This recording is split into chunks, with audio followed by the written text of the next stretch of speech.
खाना खाने के बाद राय साहब बेड पर जा बैठे और तकिया के नीचे से द हिंदू निकाल कर बोले, थोड़ा अखबार पढ़ लेते हैं हम, और आप भी थोड़ी देर कुछ पत्रिकाएं देख लीजिए।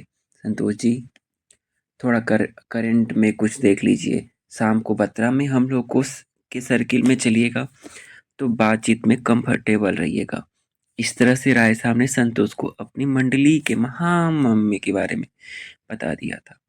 द हिंदू हर हिंदी माध्यम के छात्रों के लिए ज्ञान और जानकारी से ज़्यादा प्रतिष्ठा का अखबार था। वह लड़का ही क्या जिसके कमरे में सुबह सुबह ही हिंदू फेंका हुआ न मिले।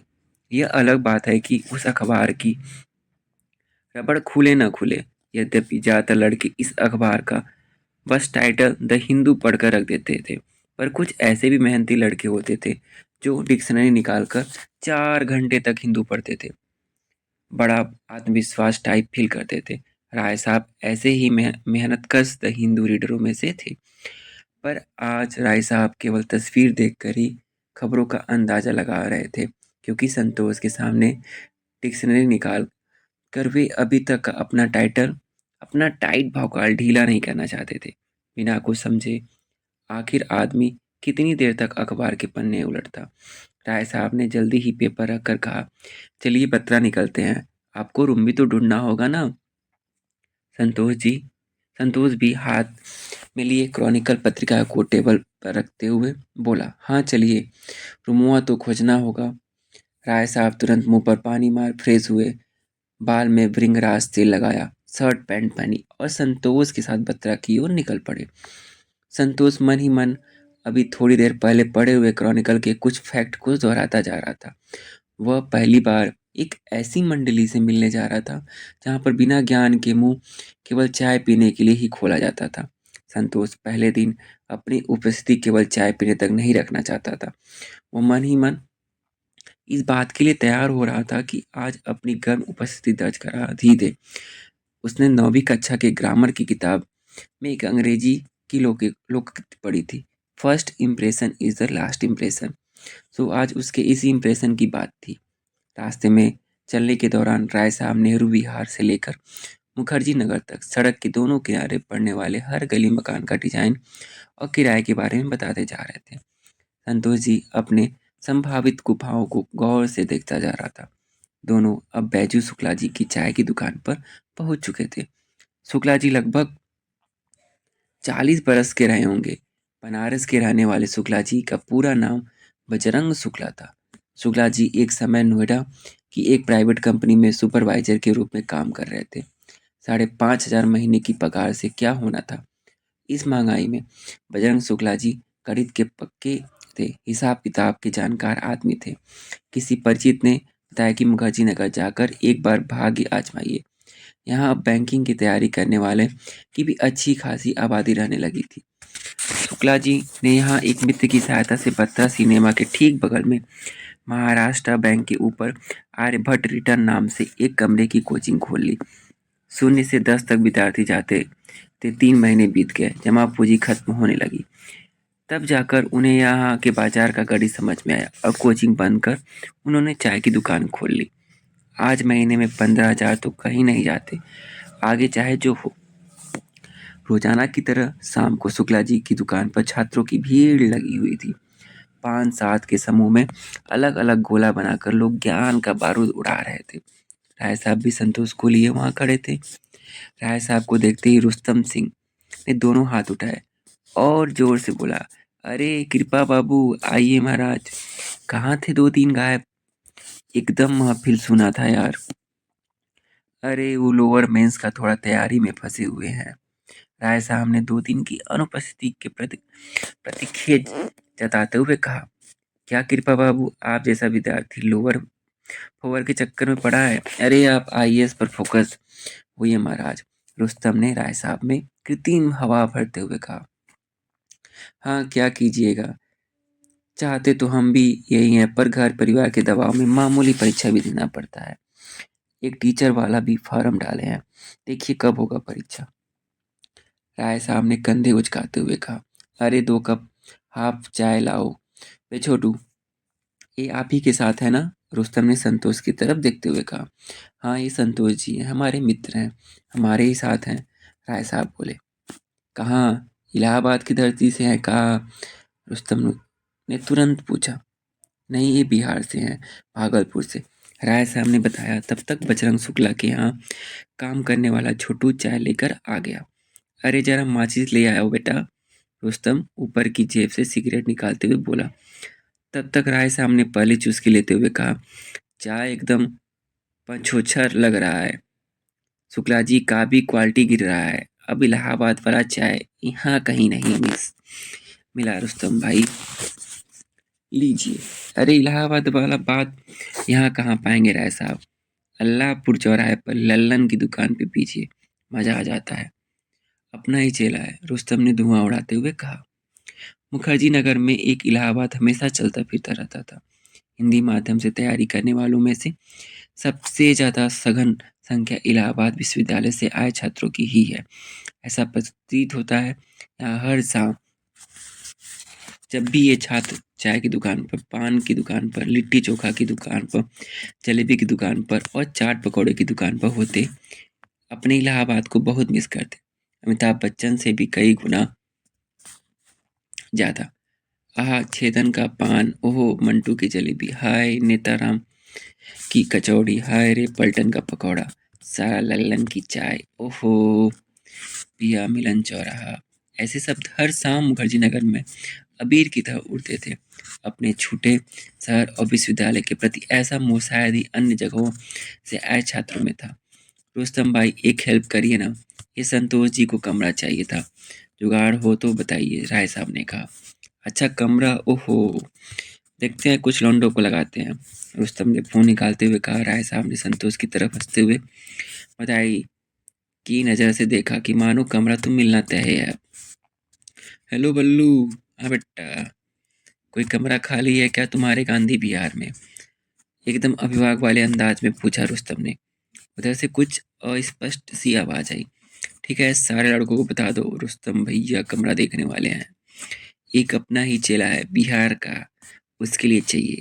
रुस्तम सिंह ने एकदम अभिभावक वाले लहजे में कहते हुए फोन काटा। देखिए, लड़कों को तो एक्टिव कर दिया हूँ, मिल जाना चाहिए, नहीं तो फिर मुझे कॉल कर देना आप। अभी मैं एक पार्टी में निकल रहा हूँ, कल फिर दर्शन होगा। कहकर रुस्तम अपनी बाइक स्टार्ट कर निकल गया। संतोष इधर यही सोच रहा था कि कैसे वह खड़े खड़े बिना रुस्तम का गुरुत्व स्वीकार एक चेला हो गया। उसने सोचा कि राय साहब से पूछे, पर फिर चेला होने का कोई अपनी नियत मानकर चुप रहा। उसके मन में यह बात भी चल रही थी कि चलो अच्छा हुआ आज पढ़ाई लिखाई पर कोई चर्चा नहीं हुई, नहीं तो गलत बोलकर फंस जाता तो भी चेला ही कहा था। अच्छा हुआ बिना फजीहत के चेला बन गया। रुस्तम के अंदाज ने संतोष को प्रभावित किया। वह रुस्तम के बारे में बहुत कुछ जानना चाहता था। रुस्तम सिंह इलाहाबाद के रहने वाले थे। विश्वविद्यालय में पढ़ाई के बाद दिल्ली आईएएस की तैयारी के लिए आ गए थे। नेताजी रुस्तम सिंह के स्वभाव में थी लंबी लंबी हाँकना, दो चार पतले दुबले मरहम से सेवकों के साथ घूमना उनके व्यक्तित्व में पाँच छह चांद लगाता था। रुस्तम सिंह का सामाजिक दायरा बहुत बड़ा था। ऐसा उनके कर्ज लेकर फुटानी करने की बीमारी के कारण भी था। इनके कुछ मित्र अच्छी जगहों पर स्थापित थे। उनके हर घरेलू आफत या खुशी में शामिल होकर इन्होंने एक काम चलाऊ समाज सेवी का पीएचडी पद प्राप्त कर लिया था। रुस्तम सिंह कुछ मिलाकर इलाहाबादी मठाधीशी परंपरा के दिल्ली प्रभारी के रूप में कार्यरत थे। ये चेला पालने में फिरोज तुगलक के साड़ू भाई थे। चेला बनाना और चेला से खाना बनवाना कोई इनसे सीखे। ये या तो आदमी को अपना चेला बनाते थे या जिससे इनकी फटती थी उसको गुरु बना लेते थे, पर अपने समकक्ष किसी को नहीं रखते थे। कई और छात्रों की तरह ये भी दिल्ली आईएएस बनकर आसमान छूने आए थे, पर अब बस इसी में संतुष्ट रहा करते हैं कि जूनियर इनके पांव छूते हैं। राय साहब और संतोष दोनों वापस कमरे पर आ गए। रुस्तम ने रूम दिलवाने को कह ही दिया था। सुबह उठते ही राय साहब ने सबसे पहले रुस्तम को फ़ोन मिलाया। फ़ोन ऑफ जा रहा था। 2-3 घंटे बाद भी यही हाल था। दोपहर तक भी फ़ोन ऑफ ही था। ये रुस्तम भाई का फ़ोन ऑफ जा रहा है काफ़ी देर से। चलिए हम लोग चलते हैं प्रॉपर्टी डीलर के पास। वही दिलवा देगा।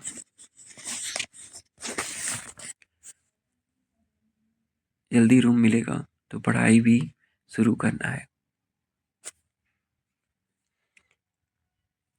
राय साहब ने बत्रा जाने के लिए तैयार होते हुए कहा। असल में राय साहब भी जल्दी से जल्दी अपना पिंड छुड़ाना चाह रहे थे। कई महीनों के बाद तो रूम पार्टनर घर गया था।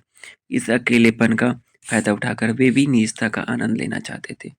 पार्टनर के घर जाने वाले दिन ही वे एक मित्र का लैपटॉप और कुछ नीली पीली सीडी ले आए थे। पर संतोष ने डेरा डाला, सारा मामला खराब कर दिया था। जल्दी रूम नहीं मिलता तो संतोष यहीं टिका रहता। आखिर दिल्ली में वह ही एकमात्र परिचित थे उसके। बेचैनी में हर पल सभी फिल्में राय साहब मन ही मन चला रहे थे, वो भी हीरो हीरोइन का बिना नाम जाने। ई साला प्रॉपर्टी डीलर, सबको तो पूछिए मत, कुकर्मियों को पता नहीं किस बात का पैसा चाहिए। खाली रूम का पता बता देता और किराए का 50% तक आ जाता है। राय साहब ने बत्रा पहुंचते ही खिसियाते हुए कहा, चलिए जो होगा दे दिया जाएगा। राय साहब कितना दिन घूमेगा, हम लोग पढ़ना भी तो है।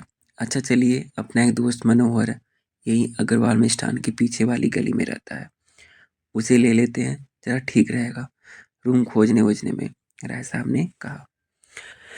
हाँ चलिए, संतोष बोला। दोनों मुखर्जी नगर के मकान नंबर 570 की सीढ़ियाँ चढ़ दूसरे फ्लोर पर पहुंचे। दरवाजा हल्का सटा हुआ था। जैसे दरवाजा खुला, अंदर मनोहर तौलिया पहने छाती पर कुछ चिपचिपा सा सफेद पदार्थ लगाए जैन साधुओं की तरह हर बाल नोच रहा था। मुंह पर फेस पैक लगा हुआ था और बालों में काली मेहंदी। अरे क्या कर रहे हैं मनोहर भाई, राय साहब ने घुसते ही कहा।